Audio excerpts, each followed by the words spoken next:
Praise the lord, హల్లెలూయా. దేవుని నామానికి మహిమ కలుగునుగాక. నేటి దేవుని మాట అనే శీర్షిక కోసం వేచి ఉన్న మీ అందరికీ కూడా యేసయ్య శక్తి కలిగిన నామంలో వందనాలు తెలియజేస్తూ ఉన్నాం. బాగున్నారా? దేవుని మహాకృప, ఆయన కనికరాన్ని బట్టి ప్రతిరోజు ఈ విధంగా మనం కలుసుకొని ఆయన వాక్యం వినడానికి దేవుడు సహాయం చేస్తూ ఉన్నారు. గొప్ప దేవుడిని మనం కలిగి ఉన్నాం కదా. మరి ఈరోజు నేటి దేవుని మాట అనే శీర్షికలో దేవుడు మనకి ఇవ్వబోతున్న మాటను ఒక్కసారి మనం చూద్దాం. 136వ కీర్తన 4వ వచనం చదువుతూ ఉన్నాను. మీరు కూడా ఒక్కసారి చూడండి. ఆయన ఒక్కడే మహాశ్చర్య కార్యములు చేయువాడు, ఆయన కృప నిరంతరం ఉండును అని కీర్తనాకారుడు చాలా చక్కగా చెప్తూ ఉన్నాడు. ఆయన ఒక్కడే అంటే అర్థం ఏంటి అంటే, ఇంకా ఎవ్వరూ అలాంటి కార్యాలు చేసేవాళ్ళు ఈ లోకంలో ఎవ్వరూ లేరు, చేయగలిగింది ఆయన ఒక్కరు మాత్రమే అని చెప్తూ ఆ కీర్తన అంతా కూడా మనకు తెలుసు. ఆ దేవుడు భూమిని ఎలా చేశాడో, ఆకాశాన్ని ఎలా చేశాడో, లేకపోతే ఆ చంద్రుణ్ణి సూర్యుడిని ఎలా చేశాడో, నక్షత్రాలు ఎలా కలుగజేశాడో, ఈ సృష్టి యొక్క క్రమాన్ని గురించి అందులో దేవుడు చేసిన ఆశ్చర్య కార్యాలన్నీ ఒక కీర్తన రూపంగా రాసినట్టుగా మనం చూస్తూ ఉన్నాం. దేవుడు ఒక్కడే ఆశ్చర్య కార్యములు చేయువాడు. ఎందుకంటే యేసు ప్రభు వారికి ఒక మంచి పేరు కూడా ఉంది కదా. ఆయన ఆశ్చర్యకరుడు అని మనం చదువుకుంటూ ఉంటాం కదా. ఆయన జన్మ ఒక ఆశ్చర్యం, ఆయన మరణం ఒక ఆశ్చర్యం, ఆయన తిరిగి లేవడం ఒక ఆశ్చర్యం. ఏమంటే ఆశ్చర్యకరుడు ఎవరి జీవితాల్లో ఉంటారో, ఎవరైతే ఈ ఆశ్చర్యకరుడిని సొంత రక్షకుడిగా అంగీకరిస్తారో వాళ్ళ జీవితంలో దేవుడు అద్భుతాలు, ఆశ్చర్య కార్యాలు జరిగిస్తూనే ఉంటాడు. ఇప్పటికే మనం ఎన్నో పొందుకున్నాం, ఇక ముందు కూడా మన జీవితంలో ఆయన ఆశ్చర్య కార్యాలు జరిగిస్తాడు. అందులో అనుమానం ఏమీ లేదు. చూద్దామా ఒక్కసారి. రాజుల గ్రంథము, 2వ రాజుల గ్రంథము 3వ అధ్యాయము 8వ వచనం 9వ వచనం నేను చదువుతూ ఉన్నాను. 10వ వచనం కూడా మీరు కూడా ఒక్కసారి చూడండి. ఆ సందర్భం ఏంటి అంటే, 3 రాజులు ఉంటారు. అందులో ఇశ్రాయేలు రాజు, అలాగే ఎదోము రాజు, అలాగే యూదా రాజు. ఈ 3 రాజులు కలిసి మోయాబు రాజు మీదకి యుద్ధానికి వెళుతూ ఉన్నారు. ఇంతకీ ఎందుకు యుద్ధానికి వెళుతూ ఉన్నారంటే, ఇశ్రాయేలు రాజు పేరు యెహోరాము అన్నమాట. యెహోరాము యొక్క తండ్రి పేరు అహాబు. అహాబు బ్రతికున్నంతకాలం మోయాబు రాజు కప్పాన్ని చెల్లించేవాడు. ఎప్పుడైతే అహాబు చనిపోయాడో తన కుమారుడైన యెహోరాముకి మోయాబు రాజు కప్పాన్ని చెల్లించకుండా తిరగబడ్డాడన్నమాట. అప్పుడు ఇశ్రాయేలు రాజు యూదా రాజు అయిన యెహోషాపాతు సహాయం తీసుకొని, అలాగే ఎదోము రాజు సహాయం తీసుకొని మోయాబీయుల మీదకి యుద్ధానికి వెళుతూ ఉన్నారు. ఇది సందర్భం అన్నమాట. ఈ సందర్భంలో దేవుడు ఎలాంటి అద్భుతాన్ని జరిగించాడో ఒక్కసారి మనం చూద్దాం. 3వ అధ్యాయము 8, 9, 10 నేను చదువుతూ ఉన్నాను. మనము ఏ మార్గమున పోవుదమని యెహోషాపాతు అడుగగా అతడు ఎదోము అరణ్య మార్గమున పోవుదమని చెప్పెను. ఇశ్రాయేలు రాజును, యూదా రాజును, ఎదోము రాజును బయలుదేరి 7 దినముల చుట్టూ తిరిగిన తరువాత వారితో కూడా ఉన్న దండు వారికిని పశువులకును నీళ్లు లేకపోయెను. ఏమంటే ఈ 3 రాజులు బయలుదేరి మోయాబు రాజు మీద యుద్ధానికి వెళ్ళేటప్పుడు ఎదోము అరణ్య మార్గంగా వెళ్ళారు. 7 దినాలు చుట్టి వెళ్ళారు. అంటే ఒక వారం రోజులు చుట్టి వెళ్ళారు.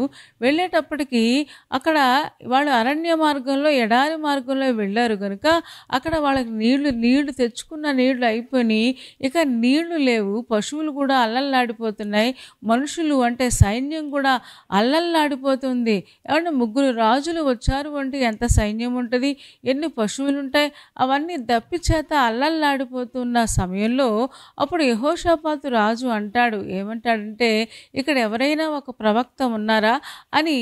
యెహోషాపాతు కొంచెం దేవుని భయం కలిగినోడు కాబట్టి అడుగుతాడు, ఎవరైనా ఉన్నారా అంటే ఎలీషా అనే ప్రవక్త ఉన్నారు అని చెప్పడం మనం వింటాం అన్నమాట. అధ్యాయం అంతా చదువుకుంటే అది సందర్భం. అప్పుడు వాళ్ళ నీళ్ళ లేక దప్పి చేత, ఎందుకంటే ఎడారి మార్గం, అరణ్య మార్గం, అప్పటికే వారం రోజుల నుంచి వాళ్ళు ప్రయాణం చేస్తూ ఉన్నారు, అలసిపోతూ ఉన్నారు. నీళ్లు లేకపోతే ఎంత బాధాకరమైన విషయం. అందులో ఎడారిలో నీళ్లు లేవంటే, అరణ్యంలో నీళ్లు లేవంటే చాలా బాధాకరమైన విషయం. పశువులు ఎక్కడికక్కడ పడిపోతున్నాయి, మనుషులు సొమ్మసిల్లిపోతున్నారు. ఆ సమయంలో 3 రాజులు కూడా ఆలోచిస్తూ ఉన్నారు. మనం చచ్చిపోతామా, లేకపోతే మన సైన్యం అంతా కూడా మోయాబు రాజు స్వాధీనం చేసుకుంటాడా, నీళ్లు లేక చచ్చిపోతున్నాం అని వాళ్ళు చెప్పడం మనం చూస్తూ ఉన్నాం. అంటే అంత విపరీతమైన దాహంతో ఉన్నారనమాట. ఎలీషా ప్రవక్త దగ్గరికి వస్తే ఎలీషా ప్రవక్త ఒక్క మాట చెప్తాడు. ఏం చెప్తాడంటే, అదే అధ్యాయము నేను చదువుతూ ఉన్నాను, మీరు కూడా చూడండి. 12వ వచనం, యెహోషాపాతు యెహోవా ఆజ్ఞ ఇతని ద్వారా మనకు దొరుకునెను. ఇశ్రాయేలు రాజును యెహోషాపాతును ఎదోము రాజును అతని యొద్దకు పోగా, అంటే ఎలీషా దగ్గరికి వెళ్ళినప్పుడు అప్పుడు 14వ వచనం చదువుతున్నాను.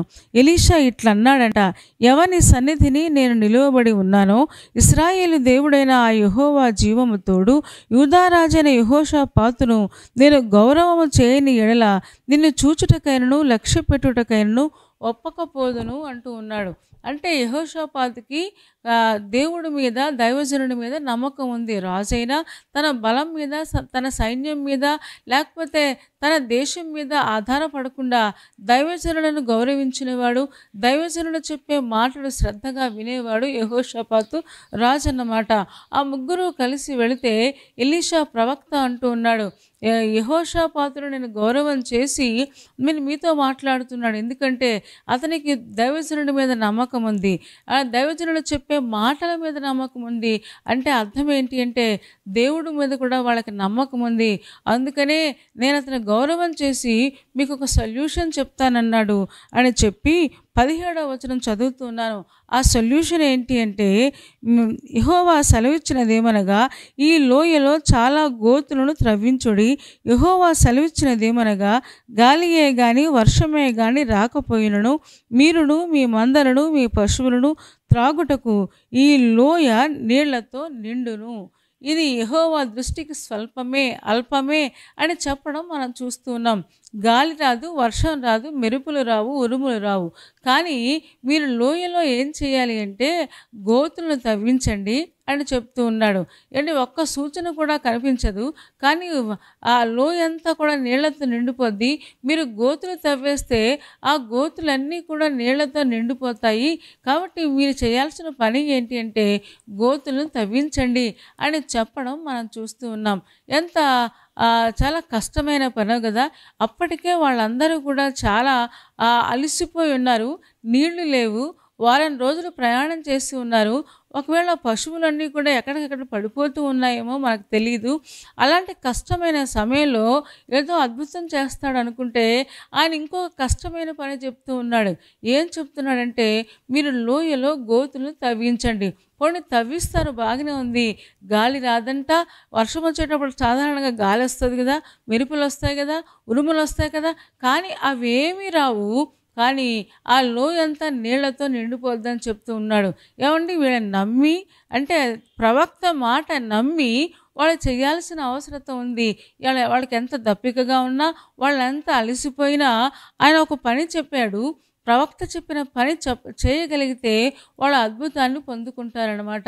కానీ వాళ్ళు ఎంత మంచోళ్ళో చూడండి, అంత అలసిపోయినా సరే ఆ లోయలో వాళ్ళు గోతులు తవ్వడం ప్రారంభించారు. ఎప్పుడైతే గోతులు తవ్వుతూ ఉన్నారో, ఈ తవ్విన తర్వాత అద్భుతం ఏంటి అంటే 20వ వచనం చదువుతూ ఉన్నాను, మీరు కూడా ఒక్కసారి చూడండి.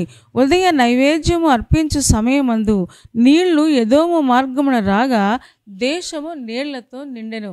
వాళ్ళు ఎప్పుడైతే రాత్రంతా గోతులు తవ్వి రెడీగా ఉంచారో నీళ్ళంట ఎదోము మార్గం గుండా వస్తున్నాయి, ఎడారి మార్గం గుండా వస్తూ ఉన్నాయి. ఇదొక అద్భుతం. ఏమండి, ఎంత అద్భుతమో కదా. దేవుడు ఒక్కడే మహాశ్చర్య కార్యములు చేయువాడు అని లేఖనం సెలవిస్తూ ఉంది కదా. మామూలు ఆశ్చర్యం కాదండి, పైనుంచి కదా వర్షం రావాలి, కానీ పైనుంచి గాలి లేదు, వర్షం లేదు, సూచనలు లేవు. కానీ ఎదోము మార్గము గుండా ఏం జరిగిందో తెలియదు, మొత్తం మీద నీళ్ళన్నీ వచ్చి దేశమంతా నిండిపోయింది. ఏమంటే వాళ్ళ కష్ట సమయంలో, వాళ్ళ బాధపడుతున్న సమయంలో దేవుడు ఒక పని అప్పగిస్తే దైవజనుడి ద్వారా ఆ కష్టమైన పని వాళ్ళు చేశారు. ఆ గోతును తవ్వారు. ఉదయం అయ్యేటప్పటికల్లా కూడా అదంతా కూడా దేశం అంతా కూడా నీళ్లతో నిండిపోయిందంట. వాళ్ళకు సమృద్ధిగా దేవుడు నీళ్ళు ఇచ్చినట్లుగా మనం చూస్తూ ఉన్నాం. ఒకళ్ళ స్నానాలు చేశారేమో, లేదా కడుపు నిండా ఆ నీళ్లు తాగారేమో, ఎంత అలసిపోయారో, ఎన్ని రోజుల నుంచి వాళ్ళకి వాటర్ లేదో మనకు తెలీదు. కానీ ఆ దేవుడు ఇస్తే సమృద్ధిగా ఇస్తాడు. కాకపోతే దేవుడు చెప్పమన్నా చెయ్యమని ఏ పని అయితే మనకు అప్పగిస్తాడో ఆ పని మనం చేయగలిగితే తప్పకుండా మన జీవితంలో ఇలాంటి ఆశ్చర్య కార్యాన్ని, అద్భుతాన్ని పొందుకుంటాం. ఆ ముగ్గురు రాజులు, అదే వాళ్ళతో ఉన్న సైన్యం అంతా కూడా చాలా కష్టమైన సమయంలో ఆ ఎడారి మార్గంలో దేవుడు ఒక పని అప్పగిస్తే ఆ రాత్రంతా గోతులు తవ్వుకుంటూ కూర్చున్నారు. కనీసం అలసిపోతే మంచినీళ్ళు తాగడానికి కూడా నీళ్లు లేవు ఆ సమయంలో. కానీ వాళ్ళు ఎలీషా ప్రవక్త చెప్పాడు, దైవజనుడు చెప్పాడు, దేవుడు చెప్పినట్లే అనుకొని వాళ్ళు చెయ్యడం ప్రారంభించారు. దేవుడు వెంటనే వాళ్ళ జీవితంలో అద్భుతం జరుగుతుంది. చూడండి ఒక్కసారి అదే అధ్యాయంలో 21వ వచనం 22వ వచనం చదువుతున్నాను. మీరు కూడా ఒక్కసారి చూడండి. ఉదయమందు వీరు లేచినప్పుడు సూర్యుడు నీళ్ల మీద ప్రకాశింపగా అవతల నీళ్లు మోయాబీయులకు రక్తము వలె కనబడెను. గనుక వారు అది రక్తము సుమా, రాజులు ఒకరికొకరు హతము చేసుకుని నిజముగా హతులైరి, మోయాబీయులారా దోపుడు సొమ్ము పట్టుకుందాము రండని చెప్పుకున్నారంట. చూడండి దేవుడు ఎంత అద్భుతం జరిగిస్తూ ఉన్నాడో. ఒక పక్కన వాళ్ళ అవసరం తీరుస్తున్నాడు, అదే సమయంలో శత్రువైన మోయాబు రాజు మీద వీళ్ళకి విజయాన్ని ఎలా ప్రసాదిస్తూ ఉన్నాడో. వాళ్ళు సింపుల్గా గోతులు తవ్వారు. కష్టమైన సమయంలో కూడా దేవుడు మాటకు లోబడ్డారు. లోబడిన వెంటనే అద్భుతం జరుగుతుంది. వాళ్ళ అవసరాలు తీరడమే కాదు కానీ శత్రువు నుంచి కూడా దేవుడు విడిపించడానికి ఆ నీళ్లను ఆయుధంగా ఉపయోగించుకున్నాడు. ఎంత అద్భుతమో కదా, ఎంత ఆశ్చర్యమో కదా. మోయాబీయులంట చూస్తే అంట సూర్యకిరణాలు ఆ నీళ్ల మీద పడి అవన్నీ కూడా రక్తంలా కనిపిస్తే వీళ్ళు మోయాబీయులు అనుకుంటూ ఉన్నారు, ఆ ముగ్గురు రాజులు కలిసి వచ్చారు కదా, వాళ్ళు ఒకళ్ళొకళ్ళు చంపేసుకుంటున్నారు, అందుకనే నీళ్ళన్నీ కూడా రక్తంతో నిండుకొని వాళ్ళు అక్కడే ఉంటారు, మనం వెళ్ళి వాళ్ళ దగ్గర దోపుడు సొమ్ము పట్టుకుందామంటే వాళ్ళు చనిపోయి ఉంటారు, దోపుడు సొమ్ము పట్టుకుందామని అందరూ కలిసి మోయాబీయులందరూ కలిసి ఆ నీళ్లు ఎక్కడైతే ఉన్నాయో, ఏ లోయలో అయితే గోతులు తవ్వారో ఆ నీళ్ల దగ్గరికి వాళ్ళందరూ వచ్చేసారు. అక్కడే ముగ్గురు రాజులు వాళ్ళ సైన్యము కడుపార వాళ్ళు చక్కగా నీళ్లు తాగి యుద్ధానికి రెడీగా ఉన్నారు. ఎప్పుడైతే మోయాబీయులు వెతుకుచున్న తీవ కాలికి తగిలినట్టుగా వాళ్ళే దగ్గరకు వచ్చేసారు. వస్తే ముగ్గురు రాజులు వాళ్ళతో యుద్ధం చేసినట్టుగా జయాన్ని పొందినట్లుగా మనం చూస్తూ ఉన్నాం. ప్రభువు ఒక్కడే మహాశ్చర్య కార్యములు చేయువాడు. దేవుడు ఒక్కడే ఆయన ఆశ్చర్య కార్యాలు, మహా ఆశ్చర్య కార్యాలు చేసే దేవుడై ఉన్నాడు. ఈరోజున ఆశ్చర్యకరుడైన ఆ దేవుణ్ణి మనం కలిగి ఉన్నాం.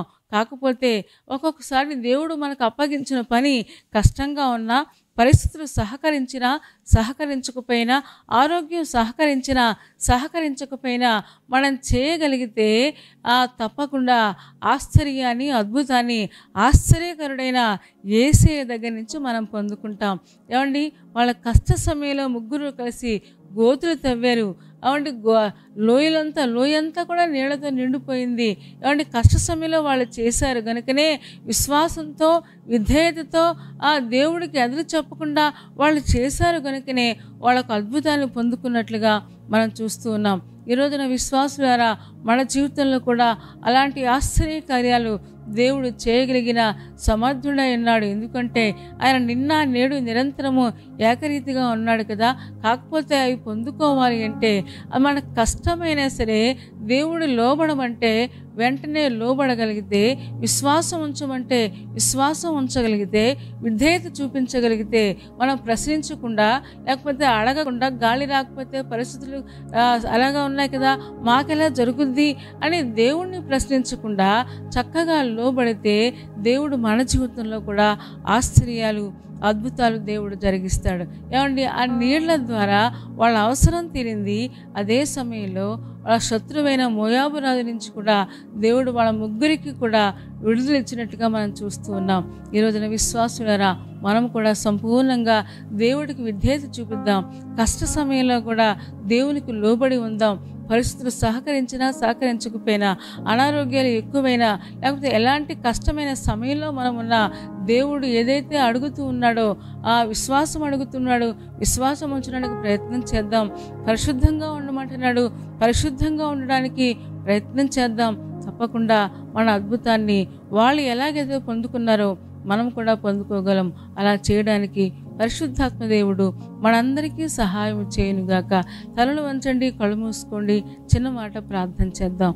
పరిశుద్ధుడా, ప్రేమ కలిగిన మా తండ్రి, నీ పాదాలకు వందనాలు స్తోత్రాలు చెల్లిస్తూ ఉన్నాం. నువ్వు ఎంత మంచి దేవుడవు నాయన, ఎంత కృపగలిగిన దేవుడు తండ్రి. నాయన, నీకు విధేయత చూపిస్తే, నీ మీద విశ్వాసం ఉంచితే నువ్వు ఒక్కడవే మహాశ్చర్య కార్యములు చేయువాడవని నువ్వు వాగ్దానం చేస్తూ ఉన్నందుకు వందనాలు. ఆశ్చర్యకరుడా, ఇప్పటికే మా జీవితంలో ఎన్నో అద్భుతమైన కార్యాలు జరిగించావు. ముఖ్యంగా పాపము నుంచి మాకు విడుదలిచ్చావు. శిలువ రక్తము ద్వారా మమ్మల్ని కడిగినందుకు వందనాలు నాయన. మేము కూడా సంపూర్ణంగా విధేయత చూపించడానికి, విశ్వాసం ఉంచడానికి, దైవజనులను నమ్మడానికి, వాళ్ళ మాట మీద విశ్వాసం చూపించడానికి మాకందరికీ సహాయం చేయము నాయన. అలాంటి లోబడే తత్వము కష్టమైనా సరే తండ్రి, నీకు లోబడ్డం మాకు నేర్పించము. పరిస్థితులు చూడకుండా, మనుషులను చూడకుండా, అది ఎడారియా అరణ్యమా అవి ఏమీ చూడకుండా నీ మీద ఆనుకొని సాగిపోవడం మాకందరికీ నేర్పించుము. చేరువచ్చిన ఒక్కొక్క విశ్వాసిని దీవించుము. వాళ్ళు ఏ పరిస్థితుల మధ్యలో నలిగిపోతూ ఉన్నారో వాళ్ళ జీవితంలో మహా ఆశ్చర్య కార్యాలు యేసు నామంలో మీరు జరిగించండి. నీ మీద ఆనుకోవడానికి మీరే కృప చూపించుము. బలహీనంగా ఉన్న వారిని ముట్టండి, స్వస్థపరచండి. ఎగ్జామ్స్ రాస్తున్న వారిని, అలాగే తండ్రి ఇంటర్వ్యూలకు వెళుతున్న వారికి సహాయం చేయండి నాయన. సఫలత మీరు దయచేయము. పెళ్లి రోజు, పుట్టినరోజు జరుపుకుంటున్న వారిని జ్ఞాపకం చేసుకోండి తండ్రి. నిండారులుగా వారిని దీవించుము. రేపటి దినం కోసం సిద్ధపరచండి. యేసే నామంలో ప్రార్థించి వేడుకొనుచున్నాము తండ్రి. ఆమేన్. ఆమేన్ చెప్పారు కదా అందరూ. చాలా సంతోషం. చాలా ఓపికగా, శ్రద్ధగా దేవుని యొక్క వాక్యాన్ని మీరు వింటూ ఉన్నారు. మిమ్మల్ని బట్టి మేము సంతోషిస్తూ ఉన్నాం. కార్యక్రమం మీకు నచ్చితే లైక్ చేయండి, షేర్ చేయండి. అంత మాత్రమే కాదు, కామెంట్ కూడా చేసుకోకపోతే డాక్టర్ స్పర్జన్ యూట్యూబ్ ఛానల్ని సబ్స్క్రైబ్ చేసుకోండి. తద్వారా నోటిఫికేషన్స్ అన్నీ వస్తాయి. మా కార్యక్రమాలన్నీ మీరు చూడొచ్చు. సరేనండి. దేవుని చిత్తమైతే మళ్ళీ రేపు రేపటి దినం మళ్ళీ కలుసుకుందాం. అప్పటి వరకు దేవుని మహాకృప మనందరికీ తోడై ఉండును గాక. ఆమేన్, ఆమేన్.